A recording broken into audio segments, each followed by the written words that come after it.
La parole est à Madame Annie Vidal pour le groupe Ensemble pour la République. Merci Madame la Présidente. Monsieur le Premier ministre, vous avez présenté les grandes orientations de votre gouvernement lors de la déclaration de politique générale. Si certaines annonces concernant le pouvoir d'achat, la sécurité ou encore les services publics répondent aux préoccupations des Français, je regrette profondément l'absence totale de mention en faveur des personnes âgées et des plus vulnérables.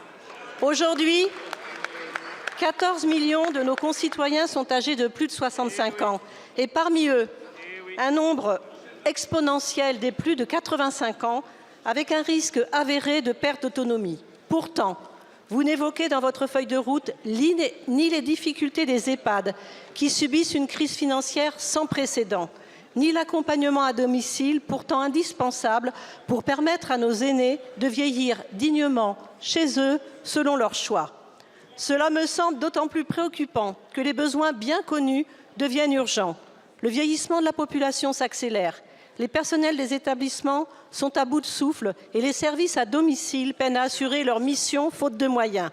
Quant à la loi de programmation du grand âge et de l'autonomie, inscrite dans la loi Bien vieillir, porteuse de larges consensus et très attendue, elle semble avoir été reléguée aux oubliettes.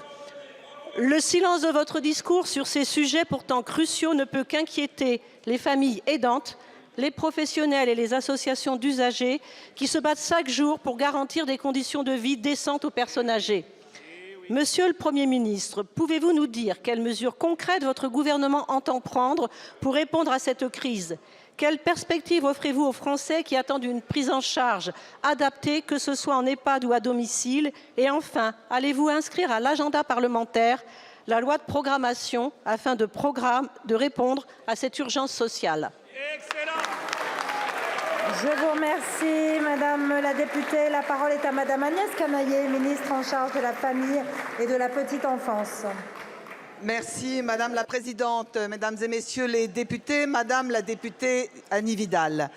Merci pour votre question qui permet de mettre en lumière le sujet majeur du vieillissement de notre population. Il faut nous y préparer dès maintenant pour garantir le bien-vivre à chacun de nos concitoyens vieillissants, dans les EHPAD, dans les services à domicile, mais aussi avec d'autres solutions innovantes comme les résidences intergénérationnelles ou d'autonomie.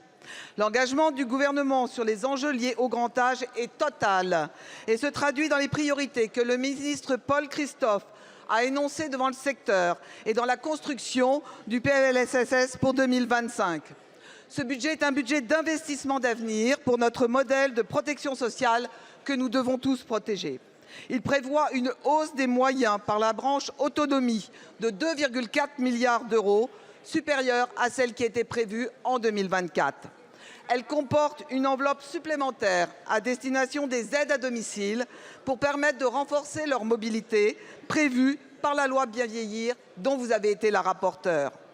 Concernant les EHPAD, le ministre Paul Christophe en a fait une priorité dans ce PLFSS, bien conscient des difficultés structurelles rencontrées malgré une hausse des dotations des ARS de plus de 50% depuis 2019.